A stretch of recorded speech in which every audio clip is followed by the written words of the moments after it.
दोस्तों, सलाम व आदाब। Urdu news and media network में आपका खैर मुकद्दम। ताज़ा तरीन ब्रेकिंग न्यूज़। मरकज़ी वज़ीर मुख्तार अब्बास नकवी का इस्तीफ़ा। मरकज़ी वज़ीर मुख्तार अब्बास नकवी ने इस्तीफ़ा दे दिया है। उन्होंने वज़ीर-ए-आज़म से आज मुलाकात की और उसके बाद इस्तीफ़ा दे दिया। नकवी की राज्य सभा की मियाद कल ख़त्म होने वाली थी। अतला है कि बीजेपी नकवी को नायब सदर के अहदे के लिए अपना उम्मीदवार बना सकती है। ये भी बस है कि जेडीयू कोटा के वज़ीर आरसीपी सिंह भी अहदे से इस्तीफ़ा दे सकते हैं। बता दें कि आरसीपी सिंह को उनकी पार्टी जेडीयू ने राज्य सभा नहीं भेजा है। उससे पहले मुख्तार अब्बास नकवी आज भारतीय जनता पार्टी बीजेपी सदर जेपी नड्डा।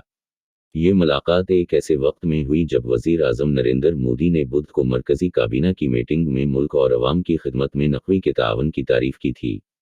आरसीपी सिंह के ताअवुन की भी तारीफ़ की गई। वज़ीर आज़म की तरफ से दोनों रहनुमाओं की तारीफ़ को उस बात के इशारे के तौर पर भी देखा गया कि ये दोनों मरकज़ी काबीना से मुस्तफ़ी हो जाएंगे।